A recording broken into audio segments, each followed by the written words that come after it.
Hello, good evening, and welcome to another fabulous winning Villa Park podcast. I mean, boys, George and Martin. Martin, you were on good 5-10 minutes before. George, always just in right on time. I saw you. I saw you come into the backstage like sneaking at the back post. But lads, I just said to Martin before, still buzzing after yesterday. I mean, what can you say? Oh, unbelievable performance. I mean, it was written in the stars, wasn't it? It was just, you know, like Brighton and Brentford drew with each other, Bournemouth go and beat Fulham, Liverpool go and lose to Man City, and we go and beat Chelsea. I said it in the last episode, and I said if that happens and you're really in the mist, and now I'm buzzing because we're only 2 points off sixth place, and Yeah, if you just keep the momentum going. Oh no, mate. I know. Well, we'll get into that. We've obviously going to break down the full game. We're going to talk about Leicester coming up on Tuesday, and talk about the chance that we've potentially got. But yeah, George, your thoughts on Saturday? Just what a win. Yeah, great 3 points. Good weekend for us, as you said there, Mark. All the results have gone our way, and the Villa of old, we'd have gone and blown that, wouldn't we? We'd have gone and lost the game. But say things feel a little bit different now, and yeah, I fancied us all week, all last week. I told anyone that wanted to know that we were going to win this game, and Well, yeah, yeah, we yeah, the players look confident, and we won the game, and deservedly so. absolutely. Again, we'll get into the stats. We'll get into the chances. The goals that we scored. Just the general defensive shape that we've got as well, and the confidence that we're showing in terms of our play. So, I mean, the comments are flying in, guys. If you are new to the channel, or if you're watching again, please smash that like button. Help us grow the channel. Please do subscribe if you're new. And if you want to donate and get a super chat in, then please click that $sign and get a support in the channel. Obviously, everything goes into the channel. So yeah, amazing stuff. Lee says it's going to be a busy old month, fellas. Absolutely. I mean, games coming thick and fast. We're going to get into that. Gaza, what a win that was. Absolutely buzzing. About time we done them, especially at Stamford Bridge too. They were lucky as earlier in the season at Villa Park. Absolutely. Up the Villa, says Villa 1982. Geordie Villain in the house. Well, that was fun. 100%. Hello, guys. Yeah. Lee says, yeah, so good. Who else we got? Duncan says, evening all. Evening, Dunk. Great to have you in. Alfie's Reef says, evening. Yep, great to have you in, mate. Brush, like, share, and subscribe. See, we've got United fans joining us as well. T1's in the house. Hey, my people. Hey. I'm in such high spirits up the Villa. 100%. Villa 1982. Hello, all ready for a good podcast tonight? Yes, mate. So are we. And as you know, you guys make it. So with your comments, Molly Boy, good evening. Yes. Duncan says, was a huge 6-pointer and the lads won it. A lot of the results went our way too. Exactly what you said, Martin. Exactly what you said. Look at the Euro playing places now. We'll have a quick comment on that because I was obviously on a. I do a lot for the Loaded Mag boys on Newcastle fans, and they do a a section called Battleground Europe. And I was at the start of the season. We went on kind of aspirations for Europe. And midway through the season, when Emery came in, went back on sort of. Obviously, it was about trying to keep in the league at the time. Yeah, I was on a couple of weeks ago, and I was saying, look, we're at least deserve to be in the conversation. Maybe I don't think that we'll get it, but we at least deserve to be in the conversation. But now, like you said, Martin, 2 points off sixth, 1 point off Liverpool. We've got to be in this conversation, haven't we? Absolutely, and I mean, we could not have asked for a better scenario before going into the Chelsea game of Liverpool losing, a draw between Brentford and Brighton. Admittedly, that was a bit of a roller coaster game, wasn't it? Like 1-0, 1-1, 2-1, 3. It was just going up and down. I was like, well, yes, just draw, and then Bournemouth go and do us a favour. I mean, of all teams to do us a favour, I didn't think Bournemouth was going to do it because when Fulham went 1-0 up, it was like, oh, here we go, the floodgates going to open.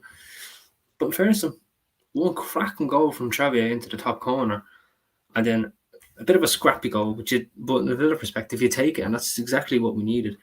And then the Villa game speaks for itself, doesn't it? The performance was just excellent, and it just really, really throws us in the mist.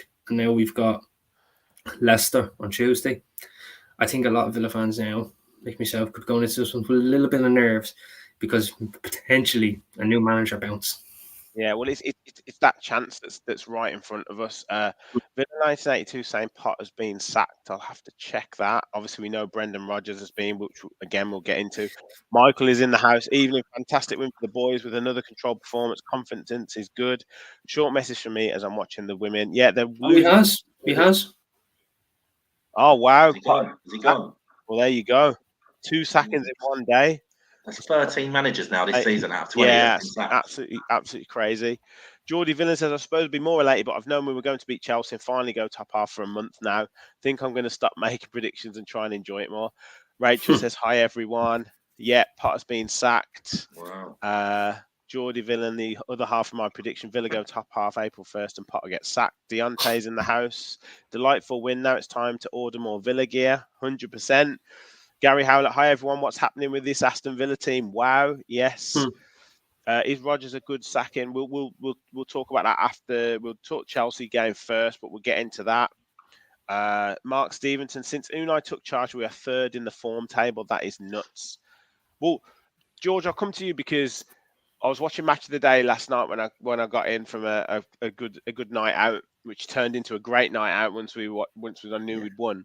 But I know you were saying you want Villa to kind of stay under that radar. And yesterday, our Match of the Day was the first time they started talking about, Villa being third in the form table, this kind of beating teams around us and all that. Now we're starting to be in the shout.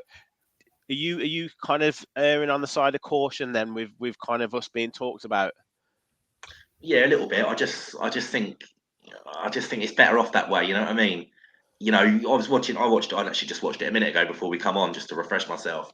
But it was almost like we caught them a bit unaware. Like Richards didn't know what to say, did he? He was like, they've done all right, but Danny Ings has gone, and Danny Ings was playing on the left. And we're like, no, he wasn't. You haven't been watching this, really, have you? You've got the hype today, and all of a sudden you're like, oh, Villa are in the, they're all of a sudden they're in the mix. But yeah, I just personally I prefer to just go under the radar. You get no speculation then about Emery and all that. Like as you say, Chelsea now will be looking for a manager. So I just like to bubble along in the background, mate.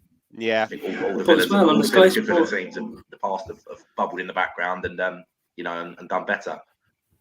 As well, but on the Sky Sports, you see at the beginning where your man said to Hasselbank, Chelsea could get a win here for a bit of a European push, while Villa are sitting comfortably in 11th. Yeah. 2 teams on the same points. Yeah, let them say it, mate. I don't care, to be fair. We know what's going on, don't we? Yeah, we know what's going on, but at the same time, it's a little bit annoying when 2 teams are on the same points. Yeah. They're in the exact same scenario. So why is one getting more recognition than the other? It's because we've been marooned in mid-table all season and people have just forgotten us. That's so simple as that. It's the expectation, isn't it? But yeah, I mean, I agree. It's good to pick up those wins, be consistent, get a style of play that we've got, and then you've got that momentum going into the last 7 or 8 games. I mean, lots of people have been telling me, Brighton have got a great side, Brentford have got a great side. Well, I'm sorry, but if you, I was thinking today, you put our 11 against their 11s, like we're better. Yeah, that's been the case for the last couple of years, though. It hasn't worked out. Yeah, I know. But what I mean is, everyone says what brilliant teams they are, but I fancy us to beat Brighton at our place. I fancy us to get a good result against Brentford. Like we shouldn't fear anyone. Obviously Newcastle at home is going to be really tough. Tuesday night it's going to be tough, but I don't fear us going against anyone, and I don't see. We've got the best goalkeeper in the world. We've got one of the most informed strikers in the country.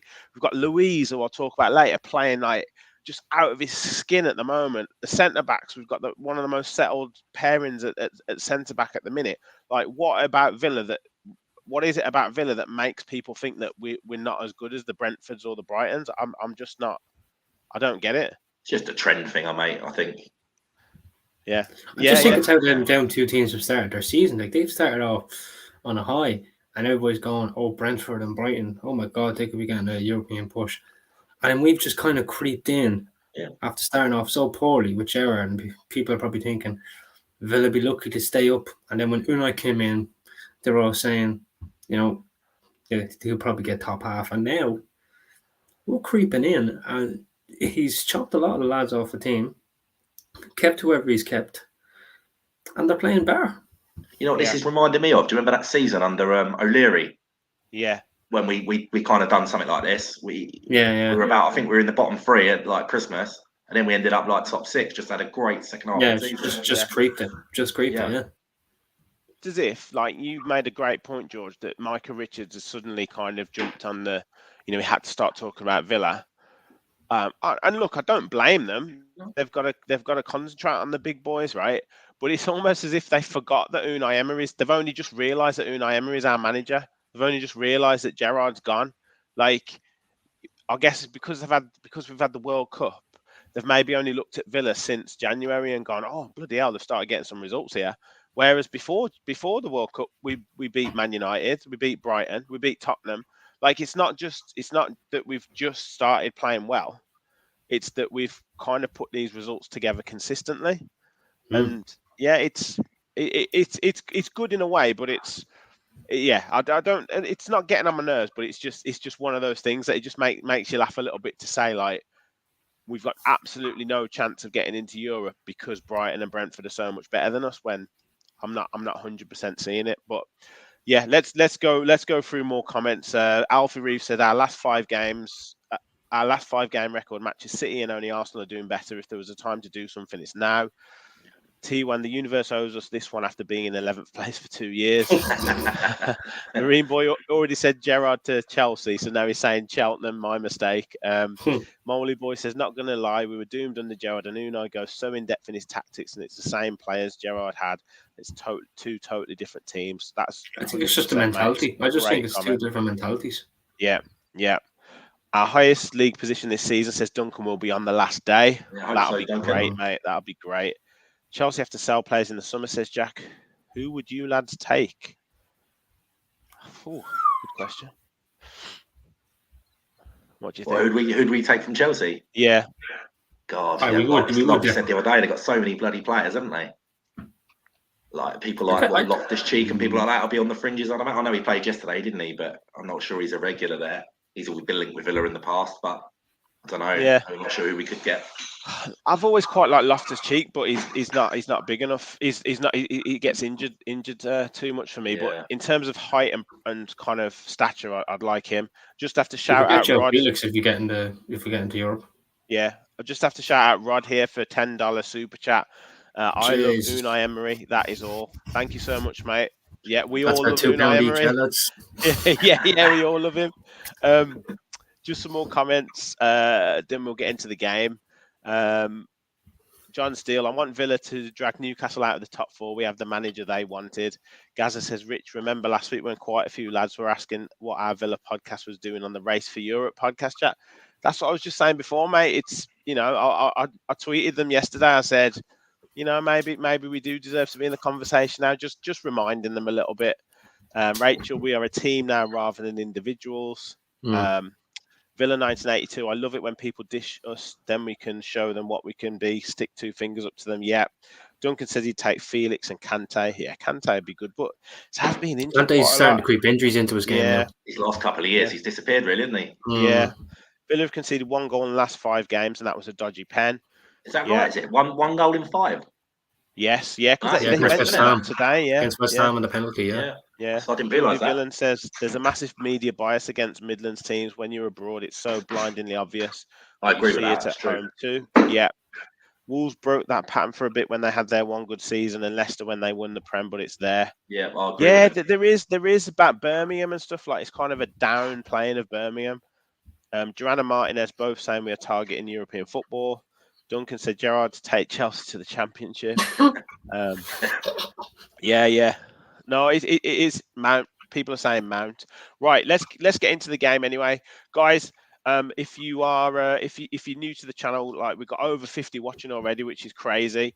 So thanks so much for your support. Smash that like button. If we could get over 100 likes on today's video, it'd be amazing. So please do hit that like button. Do subscribe if you're new to the channel, and if you do want to contribute like Rod has done tonight, then please do. Any support is amazingly appreciated. So yeah, let's get into the game, because two teams that obviously were in similar positions in the league. We know what Potter likes to do with his teams. I've got your team up, Martin, because that's basically the team that started. Oh, sorry, no, it's Apart not, from because Bailey's Bailey. in there. Bailey's in Yeah. there. Sorry. I think it was know Kevin's team George. that had the Yeah, start. My team, Kevin's and team me and had Kev it. had the same. Yeah. Yeah, two of us went with it. So George, your thoughts on that starting 11 and kind of how we started the game? Yeah, well, to say that, as I just said, the team that I predicted the other day was the team we played, and obviously that's what I wanted to happen. Yeah, onto the game. It was a bit of a frenetic start, actually, wasn't it? Yeah. You know, within 5 minutes, we nearly went through. Watkins missed a really good chance, didn't he? Sort of lacked a bit of composure, and then straight from that, then they nearly scored at the other end. So you're like, Yeah. oh god, it's going to be one of these end-to-end games, and it kind of was in a way. It was just kind of whoever was more ruthless in front of goal. Yeah, I'll tell you what puzzled me a little bit, George, is the formation that Potter started with. He had Reece James as the right-sided centre back and Loftus-Cheek as the right wing back. And that I didn't get that. Overcomplicated it. Yeah. I didn't get that, and then there was a lot. João Felix was dropping into a lot of different positions. Mudryk was dropping into a lot of positions, and yeah, it seems to me that it's almost trying to be too clever for his own good, before he's kind of, I know he's had a lot of players thrust on him, but he's been trying to be too clever for his own good and trying to overcoach these players a little bit. Whereas Villa were just like, right, stick to this plan, be solid, and you'll grow into the game, and you'll get chances just by doing that. And that's kind of how it panned out. Oh, that's too, George. Sorry, mate. Oh, sorry. Yeah, no, Yeah. it was indeed. We've seen quite a few of these away performances this season, haven't we? Similar to that. You just sort of, like I keep hearing this word now, transition, and we are dangerous, aren't we? If another team loses the ball, we're going from back to front like really quickly, and creating a threat. And yeah, I know Unai wanted a bit more control of the ball, but sometimes technically superior teams like Chelsea, that has to go out the window. And then if this is the best way to get there, and then why not? Do you know what I mean? Yeah. It's obviously, and it transpired like that. I know there was a chance with, obviously you said we had a chance with Watkins, but there was a chance for Mudryk, I think, where Kamara gave the ball away. He should have scored, really, shouldn't he? Yeah, really should have scored. And I guess it was a bit of a rude awakening for Kamara, wasn't it, Martin? And I think he was carrying a little bit of a knock, or the game was a little bit too fast for him. But that was kind of echoed back to that. I know it wasn't a great ball from Martinez, but it echoed back to that Leicester game, didn't it? And great substitution at half time for Emery to see that and make the change as quickly as he did. Yeah, absolutely. And I kind of had a feeling that I thought this game was going to be a bit too early for Kamara because of the injury that he was carrying for a while.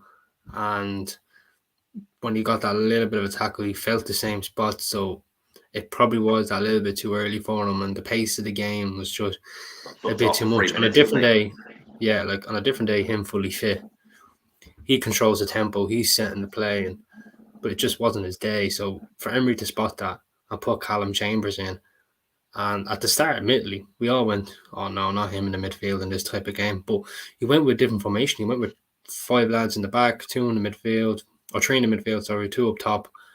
And Callum Chambers was solid. He was really, really solid. And we got our due award for it too. We got another goal. Great goal as well. So it worked. 100%, mate. And yeah, obviously to get into that position, we had to obviously score in the first half. And you mentioned, George, that Watkins had missed that early chance, but a ball, Louise does really well against Kai Havertz, wriggles away from him, plays a nice, dangerous ball over the top.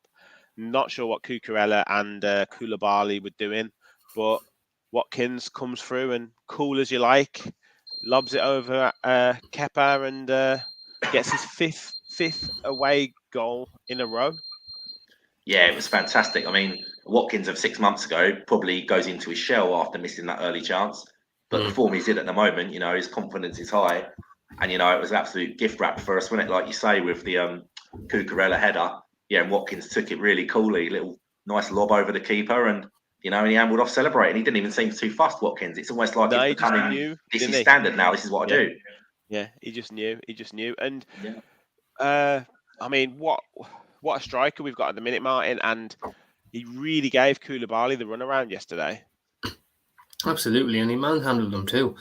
This Koulibaly, when Chelsea signed him at the start of the season, a lot of fans were probably going, "That's a good signing." Like, he is proper rock solid, because you would have seen him in the Champions Leagues playing against these teams, absolutely bullying strikers. But since he's come to the Premier League, he hasn't done any of that, has he? I've not seen one standout game from Koulibaly. And especially seeing it yesterday, Watkins absolutely ran him ragged. And now, between him and Cucurella, just no communication whatsoever. Like, it looked like Cucurella was kind of coming back that way. Koulibaly wants to go forward, and none of them called the ball. And that's admittedly what cost it. So it's Koulibaly. It was shocking, but that just goes to show how good Watkins was. Exactly. You got to take your chance, and five goals in 5 consecutive away games. The first He's the ever first Villa player to do that. Isn't it? Yeah, just He's incredible. 7 in 9 now. He's got. Yeah, absolutely incredible. Duncan says no fan of 4-3-4. I don't know if I think it might mean 4-3-3, mate, because that'd be too many players on the pitch. 4-2-3-2 or 4-2-2-2 best. Yeah. Gary Howlett says Chelsea were unlucky, 23 chances and just no striker, but I don't care. Yeah. We will talk on the stats in a bit, because we got battered, didn't we, on the stats? Yeah, look battered, but I don't think it was quite what the stats say. But as I say, we'll get into that soon. Jason says Villa on the rise, 100%. You know what it felt like? Sorry, go on, Rich. Mark says, saw a couple of vlogs where our away fans were giving Carney the good old Carney, what's the score? Carney, what's the score? Yeah, they were. Yeah, they were. Villa on tour. I know Max was on there. Chelsea weren't unlucky. They were poor, says Nigel. Potter is literally herding cats. Way too much choice, says Lee. Jason says, imagine when Unai gets his own players in. Yeah, it's so exciting. Potter has been sacked. Callum, feel for Potter, just sacked him. 100% says Gaza for Jason. Gary says Kamara wasn't ready for that game. No. Villa in 1982 says that Chambers was brilliant, like you said, and a great piece of tactical nous from Unai. Rod says, to answer the question, I would take Reece James to compete with Cashness. 100% take Reece James, but good luck with that one, lads. Bigger clubs than us, mate. And Mark Stevenson got a feel for Potter, gets to manage Chelsea for 6 months and gets a 10 million payout for getting fired. Yeah, Jason says, 10 million payout. Yeah, we want Jack back. I don't think that's happening either, mate. Molly boy, I thought Chambers was quality, done everything right, and Mcginn was player of the match by. Well, yeah, let's talk about him now, because John Mcginn, I mean, scores after 20 minutes or whatever for Scotland. He's not scored for Villa all season. Hits the bar in the first half, George, where you think that's almost like a carbon copy of his last goal he scored against Crystal Palace. Yeah. And then second half, 57 minutes, I think it was. Probably a poor corner from Louise, comes back out to Ramsey, who lays it across. I didn't think he quite put enough on it, but McGinn's running in and just thinks, right, sod this, I'm just going to hit this, and curls into the bottom corner, and Q limbs in the away end, mate. I mean, what a goal. Oh, it was a great goal, wasn't it? Yeah, absolutely. Loved that one. Sort of made a bit of a scene in the pub, as you do. Me too. Yeah. But it was funny because as he's hit the shot, for some reason, the sound was ahead of the stream a little bit. So like, I knew it was in as he's hit it. So I was like, well, I've got to go now. And I know it's in already. So I was jumping around like a madman, as you do. But yeah, that's well overdue, that goal for McGinn. God, they were saying earlier he hadn't scored since, I think, 2021. So, year and a half, whatever, since he's scored a goal. But yeah, he took that. The technique was fantastic. Rifled it right in the corner. And I think from there, we all knew that it was 3 points, wasn't it? Yeah, and considering they've got 105 million pounds there midfield, is it Fernandez? I mean, McGinn the best player on the pitch, wasn't he? Yeah, McGinn absolutely bossed that midfield. And McGinn cost 2.5 million. Yeah, exactly. So yeah, I mean, fantastic performance. And Martin, he said, like, in interviews, he's been very honest in interviews, saying that he's not really played as well as he could for probably the last year or so, and it's since the last kind of maybe 3 or 4 months that he's probably took a long hard look at himself and he's just looking like a totally different player. And I know I've mentioned it in podcasts previously that because of the way that we're playing now with players in and around the ball, he all of a sudden looks like he's got options on the ball. He's not having to work too hard to find the pass. And this is the player that you're getting. This is the player you're getting out of Louise. This is the player that you're getting out of Ramsey, because they've got so many options on the ball. And it's just great to see these midfielders playing with such confidence, isn't it? Absolutely. I mean, under Gerrard, Gerrard was always the thing of, I'm looking for a bit of magic. But we used to John just McGinn's constantly not give going it to away, avoid that. didn't we? Well, I'm not sure what's changed now, but like you said, Because we now his- not pass the ball, we don't lose it. Yeah, because the way it was with Gerrard, it was like this longer range of risky passing. And if it worked, you were in great positions. But it didn't really work. So with Emery, everyone's so close and box, and it's just moving and ticking, and the players look 10 times better. And it really does show McGinn, and his pressing off the ball now is back to the John McGinn we all know and love. He was absolutely immense and deserved that man of the match performance. And even the Sky commentator said he was everywhere tonight. It looks like he's found a yard of pace as well. Literally. Yeah. I don't know where he got that pace from. Where did he ever get that pace He from? looks Like, quick that now, just doesn't goes he? to He looks show. sharp. Yeah. I mean, the world is covered of 70% of water. The rest is covered by John McGinn. You've changed from the Canva now. You've changed from the Canva, who is actually doing very well at Luton Town. I'll have you know. Yeah. I think they're He made 10 tackles or something. I think the most the championship players made in a single game. So when the Canva man is doing all right. I think they love him. Luton, they absolutely love him. Oh, we had a very unhappy house here yesterday because obviously my missus and the father-in-law are both Watford season ticket holders. Yeah. So Watford Luton's the local derby, and Luton absolutely smashed them yesterday. What was the score? I don't even know. 2-0. It was easy. Very unhappy household after that. Yeah. Gaza says, how good were McGinn and Young up against Cucurella and Chilwell, by the way? Yeah, Ashley Young, a real solid performance. I think I was slightly concerned about Young playing against Chelsea, but you were very confident in him, Martin, and he had a great game, and obviously one occasion where he got us. It was definitely a push in the back, but he made sure it was a push in the back, didn't he? He definitely made sure of it. But another great performance from someone who's 37, is he now? Still, like, it's unreal what he's bringing to Villa this season, isn't it? Oh, stop. He definitely made a meal out of that push in the back anyway. He's streetwise, Martin, isn't he? He knows the game. You know what I really love is the fact he refuses to let opposition players influence the ref. He's constantly in there, isn't he? Like they're trying to separate the ref, and Young's just constantly popping up in front of the ref. Yeah, like he's jumped up and he felt a little bit of two hands there, and he went, "All right, boom." Yeah, and literally the ref just went, "No, push him back." And the VAR didn't even contest there, nothing. It was just brilliant, and he was winding up Chilwell and Cucurella all game. That's what 20 years at the top level, that's the experience he's winning got. titles. That's it. Yeah. Like you said the last one there, Rich, that you were slightly concerned, but I said, "Babe, look who he's played against. He played against Huming's son. He kept him in his pocket." And I had no doubt he was going to do the same thing against Chelsea, because I look at Chelsea and their attack and threat. It's not much of a threat. Sure, admittedly, they had some serious chances, but at the same time, Young played out of his skin and put in a serious shift, Yeah, absolutely. Gary says, hope Chelsea don't come sniffing around Emery. Yeah. We always do stuff like that. Martinez. I don't think he would go, mate. Nah, he's onto a good thing at Villa. Yeah.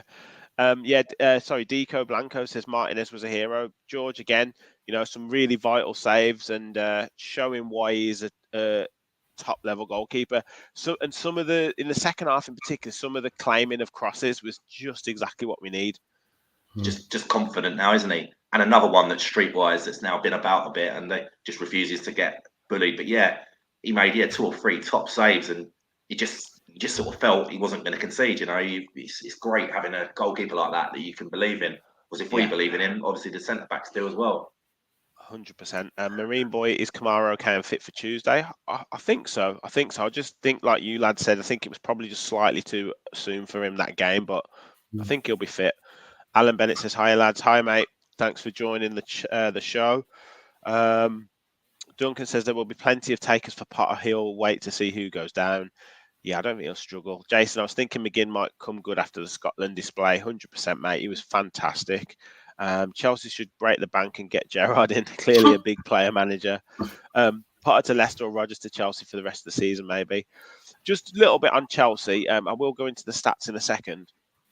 But I do feel like there's a little bit of a lack. Well, obviously Potter's gone now, but I did feel like there was a little bit of a lack of a stature in terms of a manager. Like I felt like, almost feel like they just needed someone just to tell them that their shit stinks, almost like just to get into them. Like I just couldn't imagine, like the way that Potter was talking in that interview about, oh well, McGinn's XG on his shot, like that he scored from, wasn't high, and we still created lots of chances. Yeah, mate, but the delusion is in front of you. You lost the game. Like you can't tell the players after they've lost a game that you're expected to be heading for the Champions League. You can't tell your players after they've lost 2-0 to Aston Villa that they've still played well. It just doesn't work like that. You know, Ferguson or Conte or Mourinho at Chelsea wouldn't have been telling his players in the dressing room that they played well. Like it just doesn't compute like that, does it? And I just feel like that's ultimately, I think, what's cost him his job. Like it's almost like the stubbornness to not see what's in front of you because of the principles that you've got. And sometimes you've got to be like, well, look, I need to just tell the players what's what at the moment, and it ain't working. Well, thing is though, I think he was sold a project, wasn't he? As they all say, everything's a project in it until you start losing. Yeah. I think they bought so many players this season. How many has he really pieced? It's like a kid in a sweet shop, that owner, isn't he? He's just said, right, there you go, have him 80 million, 90 million, 70 million. Now just win. There's not many big personalities and men in that squad. I mean, did either of you see that video a few weeks ago of they were coming out of the tunnel for a game, and it was at the start of the game, and Aspilicueta he was the captain, and he turned around, he's like, come on lads, you're all up for this. And you just see a line of players that were just silent. Sluggish. Yeah, they just didn't give a shit, mate, and it was like, and you could see him thinking, God, this is what I'm running out into battle with. I just think, I mean, what did they ever really get rid of Thomas Tuchel? Let's face it, he was doing a solid job, wasn't he? And it's come back to bite him. Absolutely. What have we got? Rachel says, I wouldn't worry about Emery, wouldn't go anywhere near that mess. It's not how he works. Jason said, we're not selling McGinn, other clubs can get stuffed. Potter to Leicester makes sense from Nigel. Molly I says, don't like it. When a manager gets sacked, you don't go straight into another job straight away because you've got too much on your mind. Yeah. A bit like Dean Smith when he went to Norwich, remember? Exactly. Yeah. Players look so confident, the ball turning and running at players. Yeah, 100%. Emery has been perfect for Guinea, says Lee. John says Potter's sacking is a disgrace. Chelsea played well. They just don't have a striker. If they allowed Potter to sign the players he wanted, they'd be in a different animal. Yeah, it's just a total mess there. But I kind of disagree with the fact that he said money at it. I kind of disagree with the fact that he said if they allowed him to sign the players he wanted. I mean, who made those signings? Like, I think some of them were Potter signings, and I think some of them were probably the owner signings. But at the same time, like, if they signed that many players, surely some of them had to be signing from Potter. We don't. He'd have to probably have the last say, but he's probably just like, yeah, okay, just get him in. Like, I don't know, but it did seem very muddled, and maybe they were hoping to get players out as well as bring players in, but when the players are on that higher wages, it's difficult to get them out. That's exactly. It's a shame. It's a shame as well. It's another English manager failed at a big club, isn't it? Yeah. And how many more chances are they going to get? Because it always seems to go wrong. Yeah. Aurelio Gomez Chats and Snacks says, what a name that is. George, Buendia was quiet. I prefer him in the number 10 rather than on the wing, to be honest. Like, it probably wasn't his most, definitely wasn't one of his most productive games, was it? But I mean, he still got on the ball where he could, and we that's where, away from home he's going to be like that, because we talked about this on the pod. Like, his physicality, he works really hard, but his physicality isn't great. So unless you're getting him in space on the ball when it's a backs against the wall type performance, he's not going to feature that much, is he? It's always the area where the least things happen for us, isn't it? Down that right side.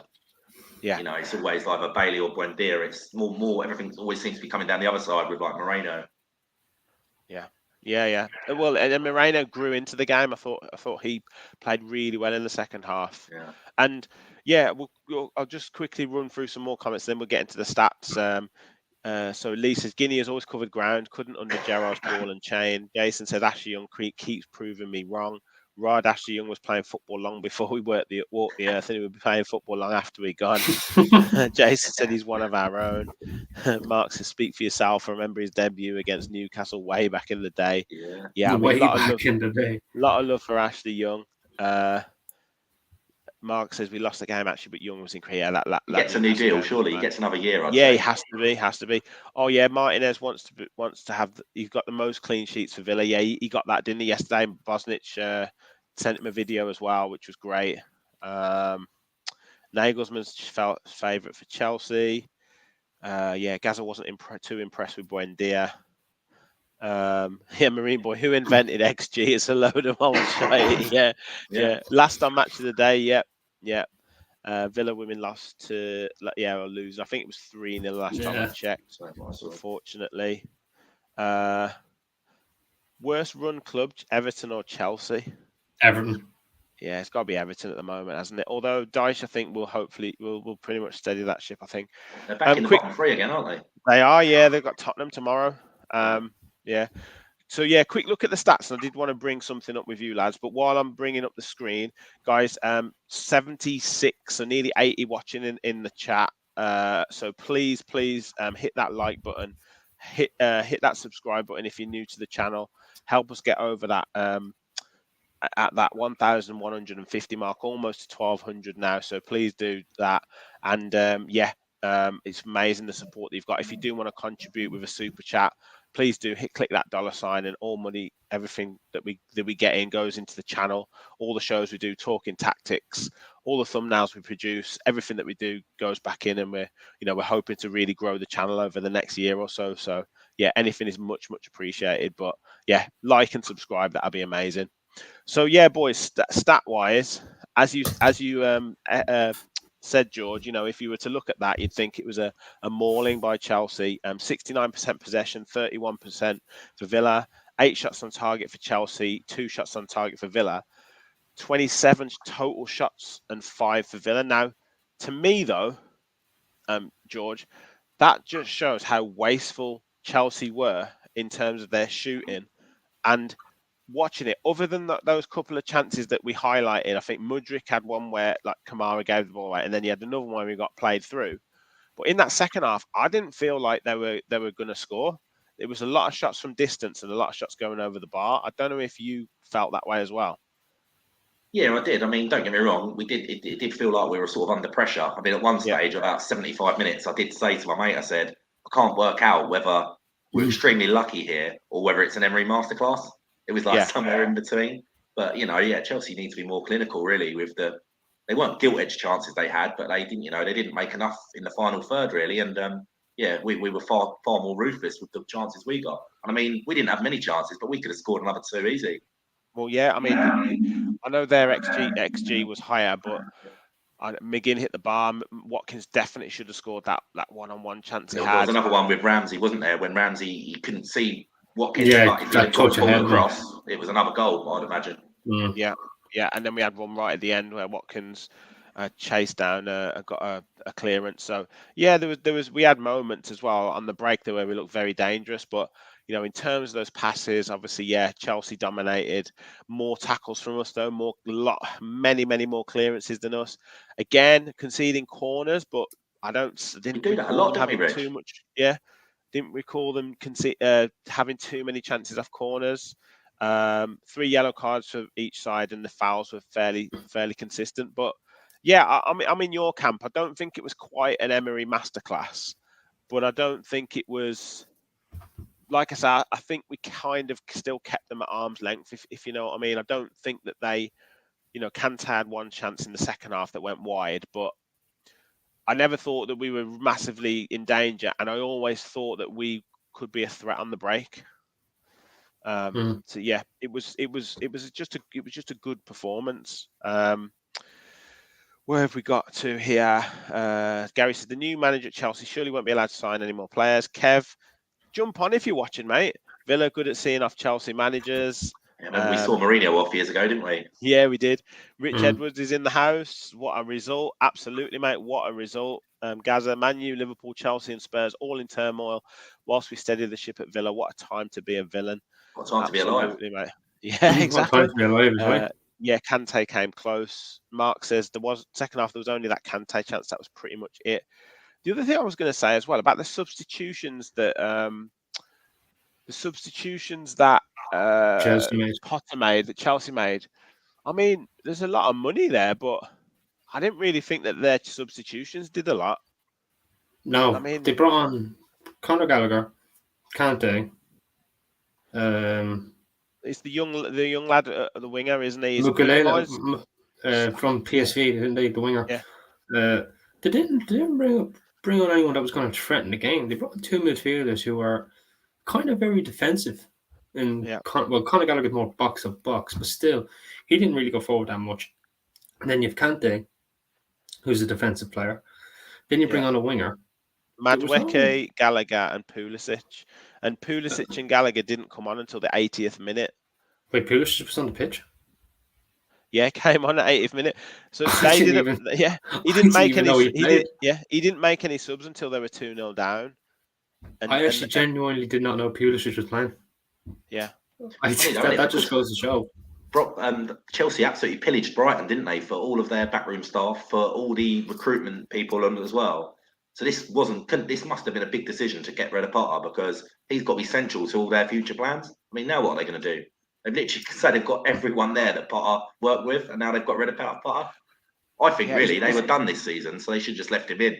And that's what I think. Season. I was just about to say that. Why get rid of him now when you've got no chance of getting Europe, really? Obviously, you can get in the Conference League or whatever, but do they really want that? They've got no chance of getting the Champions League. Just might as well just. They're still in the Champions League, aren't they? So maybe they're thinking of that.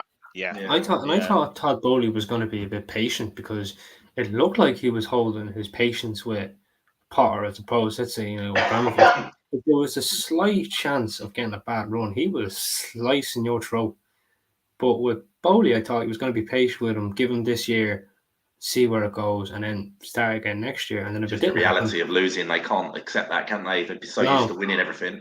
That's the fans. Lost the fans. You lose the fans. You lose the fans, it's over. Yeah. Bit like Rich when he went to Forest. Yeah.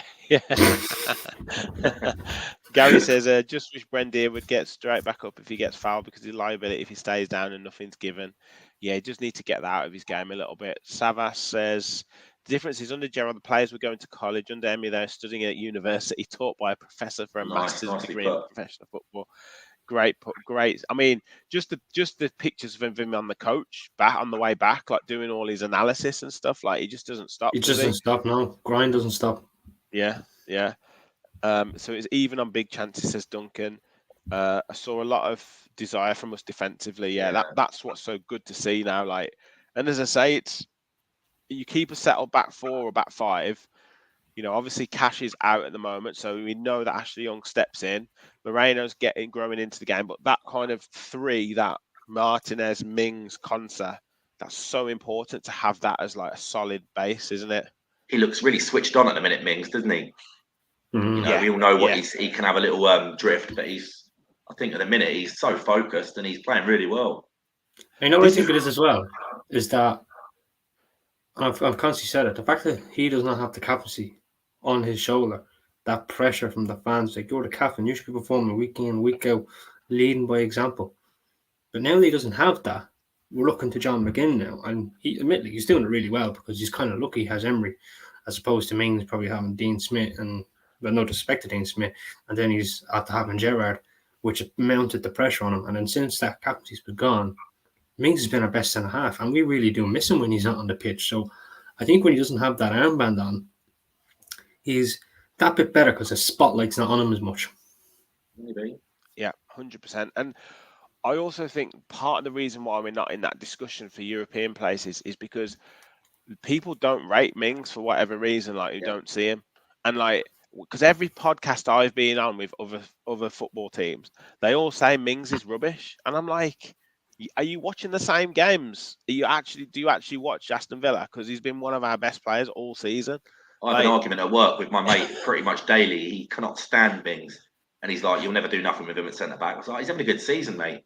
No, he's crap. He's full of himself. He's chewing gum. He doesn't care. He thinks he's better than he is. What does that have to? What does that have to do with whether he's a good footballer or not? I don't understand that.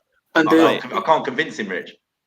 Yeah, and the Eagle Eye football lads said when we put Mings in the team, when Rich put Mings in the team, they were like, no, Mark Guy and Jakob Anderson. Now Mings doesn't get in here. And I'm like, Mings gets ahead of the two of them. Yeah. And then what happens? Jakob Anderson goes and gets an own goal while Mings kept a clean sheet. Yeah. Problem is, once people make up their mind on something, it doesn't matter what happens after, does it? They've decided, and that's that. So that's it. It's probably because loads of the Newcastle ones that go on, they don't rate him, or Nottingham Forest, they don't rate him. But he's probably, or Leeds obviously had a bit of thing with Leeds back and forth. It's probably because they've seen him made one mistake in a game, or he's tried to clear it and he'd sliced it. But I mean, like I say, you tell me a central defender that doesn't make any mistakes, Koulibaly, he's been shocking. Champions League centre back for Napoli, and he's not great in the Premier League. It doesn't mean he's a bad footballer. But I like I say, Mings to me has been one of our best, and I honestly do think that part of the kind of the Villa not being in that conversation, because you even hear pundits saying it, when they talk about the England thing with centre backs and stuff, like why Maguire still getting in when he can't play for United, and they go, oh Mings isn't anywhere near the level. I'm just like, what level does he need to be at? Like starting in the Premier League, keeping got clean sheets with the team that's in the third best in the league at the moment. Like, what do you want? Or do you want to play a player who's not even getting in the side? That's a Southgate thing. He probably wants him to play for Man City. Yeah. But it's it just gets on my nerves a little bit. What Adam says, still hesitant to think about Europe, but if we can win these next two, ... Well, yeah, we'll get onto that. Rich says, organised and all knowing their job. Beautiful to see. Unai Emery is elite. Kevin can't jump on. He's got the kids to sort. No problem at all, mate. Deco says, Pulisic and Madueke. Gaza, nice to have you on, Kev. Absolutely, mate. In-game management was awesome. It's from Emery. Kante was their best offensive player that second half, says a lot, says Adam. And he's a defensive player, and he's actually a defensive player. Yeah. A couple of comments around Leicester game. So let's get onto it now. So Heredio Gomez says, could do without the new manager bounce at Leicester. ... So Martin, obviously we played Leicester about a month or so ago. It was a good game of football. Ultimately, Villa came off the wrong end of a 4-2 defeat. We know they've got good players.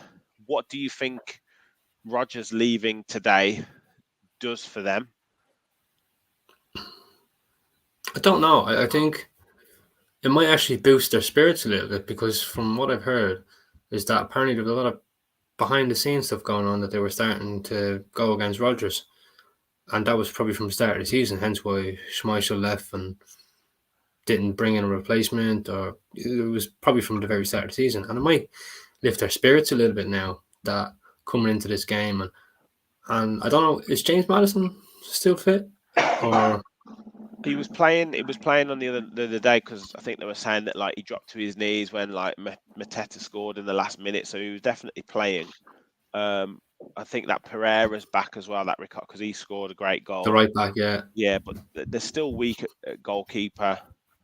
I think this time we just need to be a bit more defensively solid, because obviously in the last game it was just lacks of concentration. The mistakes cost us. That's where we lost the game. We were all over them, chasing the game, and Coutinho unfortunately got a disallowed goal, and I felt like we were all over them. I felt like we were going to score, but unfortunately it was just a lack of concentration. Well, we give them 3 or 4 goals that game. That's it. It was just our lack of concentration and mistakes is just what gave them the win. And now I think this, obviously we set up differently away from home, and I think we'll definitely get a result Tuesday. Yeah. George, your thoughts on kind of the situation with Rodgers? For me, I think the new manager bounce, or the manager going, is probably too like the impact won't be felt. I personally feel like as early as Tuesday, I actually think there'll probably be in a little bit of chaos. Yeah, I mean, it's probably. I'd imagine it'll only be a caretaker. But I'll have to give you a bit of credit here, Martin, because you were the only one at the start of the season. We've done all our predictions, and you had Leicester in trouble. Yeah. And I think it was me and Kev. We were like, no, me and Sam, I think it was, and we were like, Leicester will be like top 8. And I was adamant. I was like, you've got that wrong, Martin. But Now look, it's funny, isn't it? That they started really, really poorly, and then they suddenly started winning a load of games, and it was just, I think the World Cup come and they were flying. But then when the World Cup finished, I think they lost 4 in a row. Then they won 4 in a row, and then they started losing. They just keep winning and losing in bunches, and I just think they've never got any confidence going this season. I mean, it's a good team. I think on paper they've probably got a better team than we have, but I just think, I don't know. Is it the fact that he's been in 3-4 years now, and the voice has just become, they've heard it all. I think players now. I said this on the group chat earlier. I just think when things start going against you, I think players now just lay down too easy and just think, the manager will get sacked. We'll see what happens after that. We'll take our chances rather than trying to get involved. They look to a lot of players now, probably a reflection on society. Like people tend to look outwardly at other things rather than look at themselves in terms of what they can do to improve. They'll kind of blame everybody else before they look at themselves. I mean, like I say, that's a sweeping statement on Leicester. I'm sure in the press they'll say, "Oh, it's down to us" or "It's this," but as a general rule, it'll be like, "Right, it's the manager." But maybe it's just got a bit stale there. Yeah, I don't think they've reacted well to Vardy kind of losing his stature. Iheanacho is always in and out. He always plays well for us against us, but doesn't generally play too consistently. Patson Daka hasn't hit the ground running as well as they probably thought. And then in midfield, they've not really settled. Indeed, he's been in and out, and then one or two of their other players just they can't seem to get a settled side. But they've done a little bit in January, didn't they? And it looked like it was actually just before we played them. And I can't think of the lad, the winger, but he had an absolute stormer. Yeah, had an absolute stormer, didn't he? And you thought this is the sort of player that's going to change their season. But I've not heard of his name since. Yeah. So obviously that was a bit of a flash in the pan that day. Yeah. Yeah, and I think as well as one big thing as well was probably the goalkeeper. Like, why didn't they get a replacement for Michael? But I remembered that they're actually in a bit of financial trouble after all their spending on Tielemans and the Madisons, but never actually generated money from transfer sales. So now they're kind of like, I wouldn't say like Everton, because they're just in a scrap altogether. But they've come to the point now they can't spend without selling 1 or 2 players. They need to sell Maddison really to balance. It's they're in a similar position we were in with Grealish. They've got probably a really high wage bill now, and they're not performing like they were. So they'll need what's Maddison going to cost? 80, 90 million probably when he goes. Oh yeah, he won't cost that much. Then. You don't think so? No, he won't be that much now. How old is he? I don't know how old he is. I think 26, 27, but I think it might be far off, lads. No, I don't think he will. No, I think he'll be. I think he'll be like 30, 40. No, I don't think he'll be more than that. No, I'd probably say tell 50. Me where he's actually been really standout. Maddison. This season he's been fantastic, but yeah, they'd be bottom of the league if he wasn't there. It's still injury records. Like, he was only really good before the World Cup, and then what's he done after the World Cup? Yeah, well, I mean, to be fair, he played well against us. Like he really did. He's a worry, and I think Gaz said that. I take him too, but it's just that injury record for me. And then before the World Cup, he was fantastic. He was playing out of his skin, probably the best number 10 in the league. After the World Cup, I've not really heard, Maddison doing this, Maddison doing that, Maddison doing this. His form's kind of dropped. I don't know whether that's to do with Rodgers and his confidence going down. Isn't he? Yeah. Sorry? Yeah. Quite a few injuries. I think that's what Martin's saying with injury record. Like maybe that does affect his price tag. I think last season, Newcastle were after him, weren't they? And they were probably talking like 60, 70 million. He's probably wishing he'd gone. Probably a little bit less now, but we'll see. Few comments coming in. Kev says Mings is superb at the minute. Should be a shoe-in for England. And remember, I said he was my surprise package of the season after Gerrard dropped him. Yeah, you won't let us forget it, mate. So we definitely remember that. Rich says few good additions in the summer. Big push next year. Carry on this form. 8 points off the Champions League, says Adamski. Let's not get too ahead of ourselves, mate. Let's not go that far just yet. Paul says, hi, Rich. Fowler. All right, Fowler and Martin, how are you guys? I think if we win again, there's no manager Leicester, poor Nottingham Forest will be 3 points off the top 4. Go for Champions League now. Wow. That does depend on other results, though. Like, Gary says steady on. Yeah. Deco says, do dead foxes bounce? I'm not sure. My only worry, do you think our run has come a bit early? What's it? Because I was having a chat on Twitter with someone this morning, and they were like, they were sort of going, oh, if we was to get like 10 points out of our next 4 games or whatever. But I was like, yeah, I said, you top that onto the back of the run we're already on. And that's Premier League winning form, probably. Can we really sustain it for that long? I wonder whether we might have just hit form a little bit early. I don't know.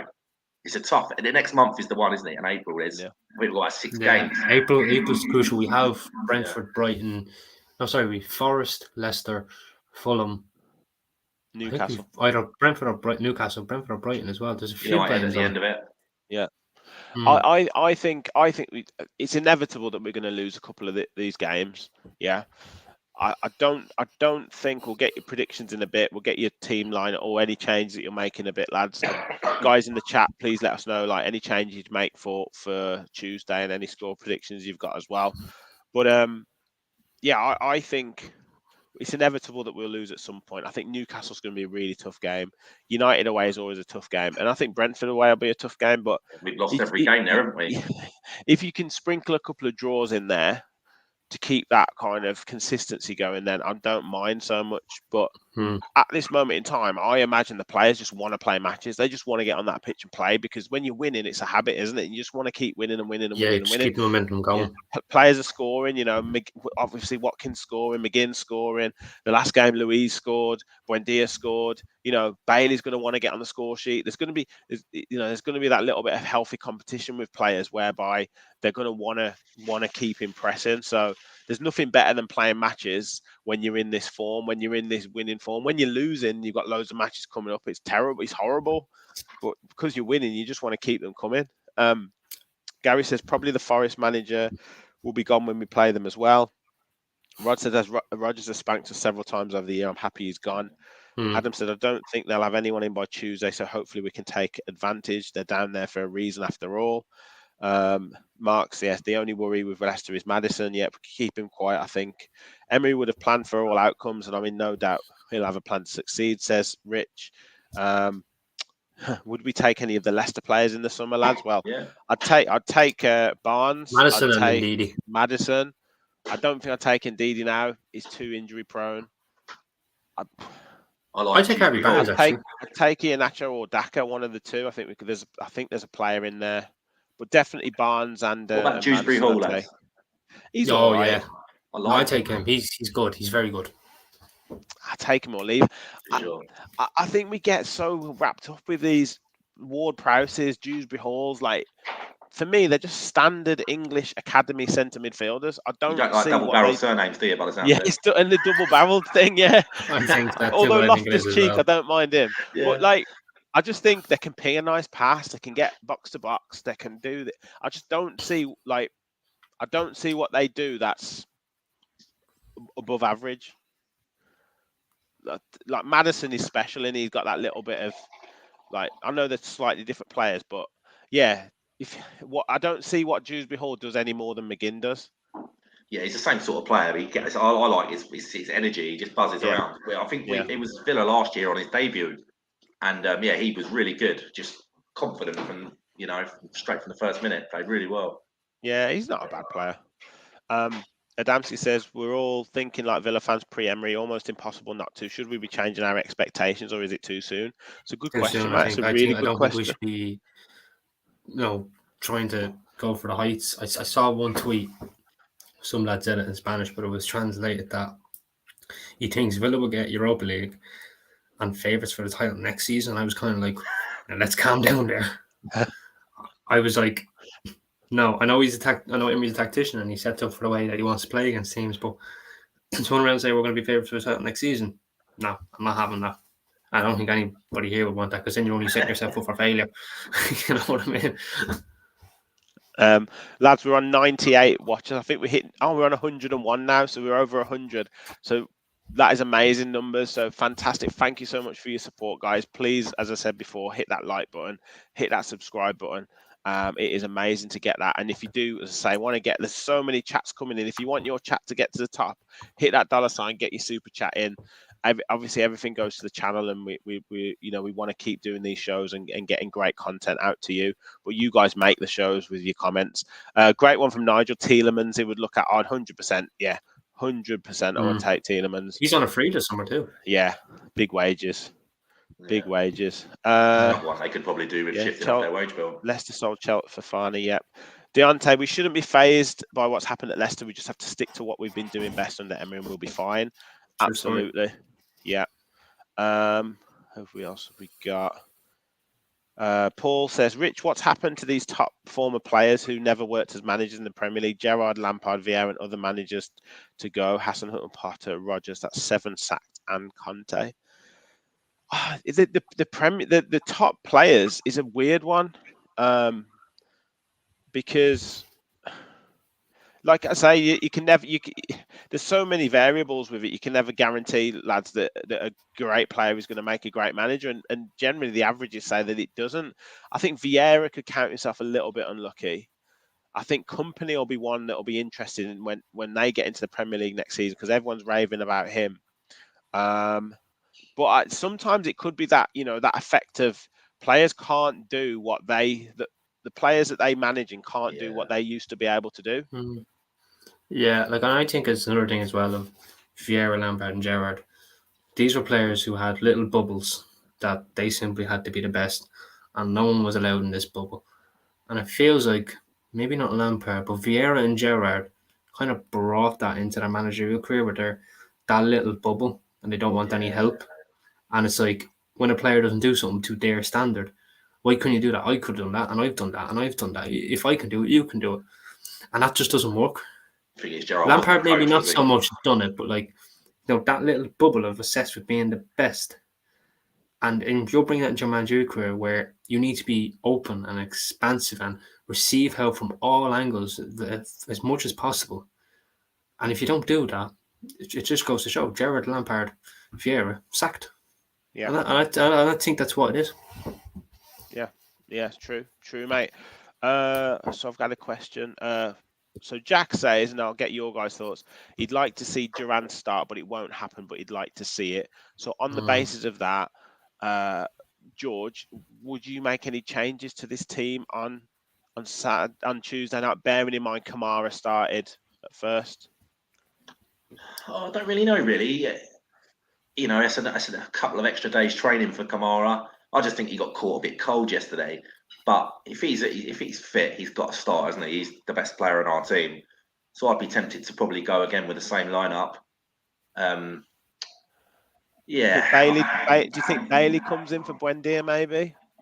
Maybe. It's such a quick turnover in a couple of days. But really, you've just won 2-0 at Stamford Bridge. I'd stay the same myself. I mean, you've got enough of the game to freshen it up, haven't you? You can make the changes, 60, 70 minutes like we predicted the other day. And that's what we done. Bailey come on, didn't he? And give Chelsea a bit of a run around yesterday. Martin, would you keep that settled side and then maybe look to Nottingham Forest to freshen it up a little bit? Or would you go the other way? Would you make a couple of changes for this game? Bearing in mind, Callum Chambers came on, he went 5 at the back. What would you think? I was just about to say I'd probably bring Callum Chambers in and go 5 at the back. I know, admittedly, that was only used to try and hold out the game, but I think we'll have a lot more of the ball at Leicester. Yeah, we should do. I know we should do, but at the same time, I thought we played better when Chambers came on. When as opposed to Kamara, because I know, and like I said, Kamara only came on, probably because he was there, and the fact that it was probably a bit too early. But then when Chambers came on, we looked really solid with Mcginn, Ramsey and Louise in front of it wasn't really a back 5 as such. It was kind of like a 3-5-2, more or less, because the fullbacks were still going up. It's not as if they were staying back. I've given up trying to work out his in-game tactics. It's mad. It's mad. Yeah. So I think I'd go with that. I give Chambers a start for his performance. It was a great performance. That's one to think about. It is, but I tend to lean towards what you're saying, George. I don't think he will. I think Kamara will want to make amends for his last performance against Leicester, and like you say, just to eat. I know he said that he limped off though, so maybe he said he'd have to see what he's like for Tuesday, so he might not be fit. But I've got a sneaky feeling Bailey will come in for Buendia. Maybe that's probably all right. But yeah, other than maybe that, Bailey in for Kamara. Yeah, but then you've you want your midfield then. Your midfield is Louise McGinn Ramsey. Yeah, but he usually has that like 4, isn't it? Like 2-2-2. But he's gone with a 4-3-3 when Kamara was out, you know. Yeah, true. It's going to be interesting. I don't think he'll make many changes. I think Young will someone's asked the question, do we think Young will be able... Rachel says, do you think Young can do the game on Tuesday as well? Obviously, he's against... Is he Harvey Barnes he'd be against? Yeah, he normally plays well against us, Barnes, doesn't he? Yeah. But I don't know who else we've got. He's got to play. He will play. Yeah. It's going to be interesting.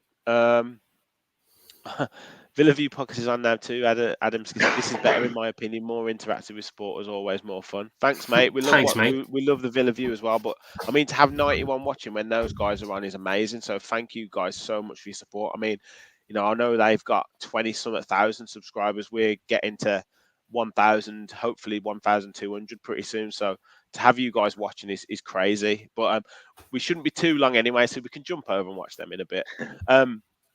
Just going to go over some stats for Leicester and Villa. So obviously, very very quick turnaround, but yeah, worth having a look at the stats nonetheless. So 27 total games in the Premier League. Not a great record for Villa against Leicester, as we pointed out last time. 6 wins in total, 4 at home, only 2 away wins, 10 draws. Obviously lost 4-2 earlier this season in a bit of a crazy game.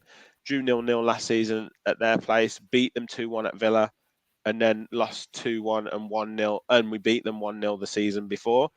Look at this recent form though, is crazy. Like we've won 4 out of the last 5, drawing the other one. They've lost 4 out of the last 5, drawing that one, which obviously that's got to be the most important stat, Rich. Job. Yeah. So very much on a very very very much in terms of form. Like like I've just said, we'll want to just continue playing games. They're wondering where their next victory is coming from. We're 9th now. We don't have to say 11th. Get in. Yes. Leicester 19th. We've won 12. They've won 7. We've drawn 5. They've drawn 4. They've lost 17 games this season. We've lost 11.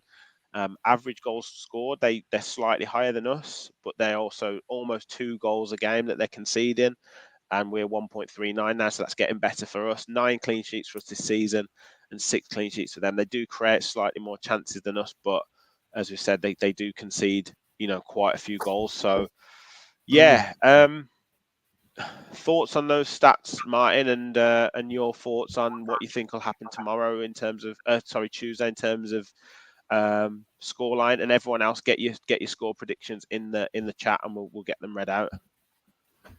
Look, I know it obviously shows that we don't have a good record against Leicester, but I just think now this time they're really there for taking, like Chelsea was. Obviously our form, 4 wins out of 5, 4 clean sheets.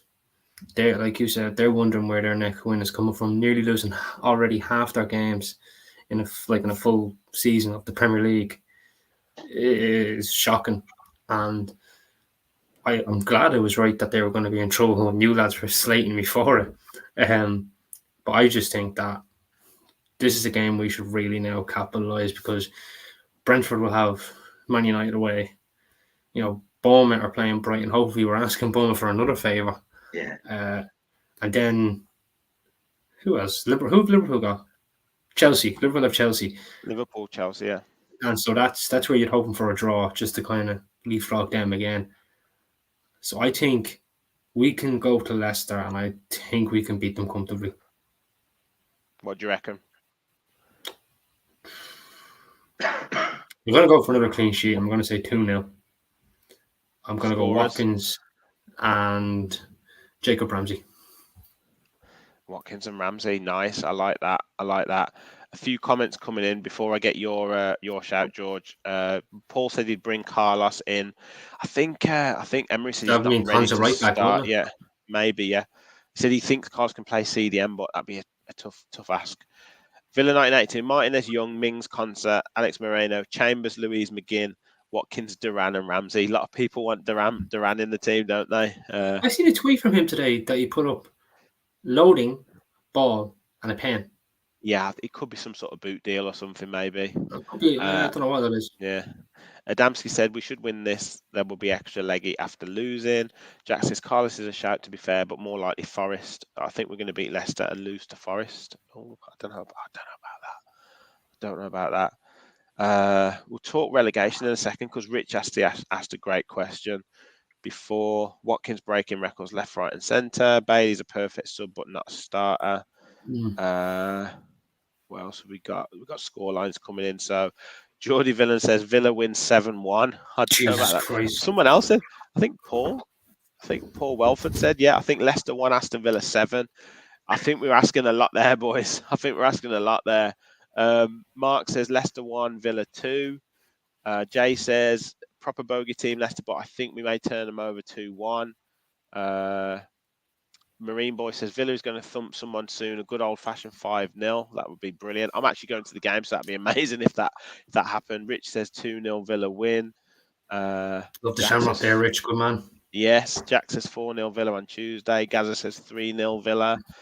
Deontay says Leicester 0, Aston Villa 1. Another shout for Durant from Gaza out on the left, maybe. I do think we'll see him in the next couple of games, though. George, what are your thoughts on the score for Tuesday night? I think at the moment the away form is so bloody good, isn't it? It's hard to not think we'll do it again. I mean, a lot of them stats you put up there, especially the history with Leicester. A lot of those defeats come in the 90s. They were like a really bogey team for us. Well, we had a good Neil side was at their the manager time. and stuff, yeah. Yeah, but whenever we played Leicester, we lost. I mean, Yeah. but recent record isn't too bad, I don't think. So I'm not really too worried about that. It'll just be one of those. I mean, they'll be shattered. They've just lost their manager. They've just been done in the 94th minute against Palace. You'd think that their heads are going to be right down. So, early, I think we just start fast. You get the first goal, I think it becomes a comfortable day for us. Obviously it can go the other way as well if we were to concede it, and then their fans, then it becomes a bit of a backs against the wall. Let's start fighting. Even though I think it's a bit too late for them to be doing that. But yeah, as I said, our away form is decent, so I'd fancy us again. Maybe 1-0. Who gets it? It's got to be Watkins at the moment. He's the man, isn't he? Six consecutive away games, huh? 11 this season now he's got, so he's already equalled last season's total. Yeah. How many does he get, boys, before the end? I'd like to think he could get 16. Yeah. I think he gets 16. Right. 18. I don't think he'll quite get 20, but I think 16. He'll go on a little bit of a run where he doesn't score, but at this moment in time, he looks like he's going to score every game. And also, do we beat the 55 points that Dean Smith got when we come 11th? We're on 41 now, aren't we? So we need 15 points from 9 games. Yeah. Yeah. I think we do. I think we do. It's a tough ask. Six to win 6 out of 9, or I think we go close. Yeah, I think we probably match it. Yeah. I think we'll get like 57, 58. I think we might just about be it. These next two are massive. Like you get 6 points out of the next two, you get into 47, then you're kind of really looking at that doing it. Then I think we've got to get 6 points out of these next two. But yeah, I think it's a tough. When you paint it that way, winning 5 out of 9 games. I mean, you can say you could draw a couple as well as that, but it's a big ask. It's a massive ask. It's definitely the Forest and Leicester games because some of the others are looking quite difficult, aren't they? I think. Yeah. Rachel says 2-0 Villa. Duncan says 3-0 Villa. Gary says Leicester Foxes 1, Lions 2. Like it. Villa 1982 says Leicester 0, Villa 2. Watkins and Duran. And who else have we got? Paul says Villa are due a massive thrashing. It's coming on Watkins' hat trick. I would like to see Watkins score more than one goal in a game. Yeah. I'd love that. Yeah. I'd love That that. hat trick was against Liverpool. Yeah. I remember the days when we scored 7 against Wimbledon twice, says Mark. If Villa get the first goal, it'd be a rout, says Duncan. Paul says Watkins reminds me of Daly and Atkinson. He was my hero and all-time favourite striker at Villa. Definitely one of my heroes as well. Yeah, just I think generally lots of people saying that we win. I actually do think we win. I'm going to say 3-1. I think it'd be fairly comfortable for us. And I think Watkins again. I think Watkins actually does get 2, and I think Bailey gets 1. Bailey? Yeah. I think Kevin might not like you for that one. I think he gets his first away goal. I think you've got to put a bit of pressure on Leicester, in the air and that, because they conceded loads of goals from set pieces. Yeah. I mean, I didn't think our tactics were right when we played them at home. We kind of played into their trap rather than trying to exploit their weaknesses. Yeah. Well, I mean, yeah, it's going to be really interesting, and I've got a couple of just little finishing questions. I've stuffed some of the guys. Rich says, actually, we'll do this one first. Do you prefer us home or away? With the form of us away from home is top draw. What are your thoughts, Martin? I'll come to you first.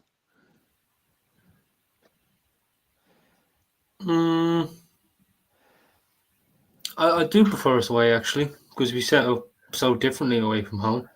Because at home we want to control the ball, we want to dictate the play, and then when we're away from home, we're catching teams on the counter, which we do that really, really well. So I do prefer us away from home, away from home. But I like us at home too at the minute. But I have to go with away from home. Yeah. What about you, George? Yeah, same. I like the way we play away. We're more backs against the wall. We defend better. It's just we're more dark arts, which I love. Yeah, we just seem to. It's almost a bit like when O'Neill was in charge. We used to have a great away record, didn't we? Yeah. Whereas I'm starting to trust us at home. It's taken me a little while because it always feels like there's too many factors against us at home. You get the edgy crowd, and we try and play a bit too open and free flowing and get caught quite often. But these last few, like the Palace game and the who else do we do after that? Bournemouth game. I'm starting to think now maybe it's becoming a bit better at home as well. So if you can have both home and away going well, you're going to be shooting up that league table. And if I go to a bit more home games, we'll never lose at home. Yeah, with lucky charm. Yeah, absolutely. I do like us away from home, and I think we've got a real set structure and a set plan to play away from home. What I like about us at home, though, is that's helping us a bit more is the set moves that we've got that will get through teams, and we're getting used to that, like creating those patterns of play. Because when you play at home, you've got to have a go-to.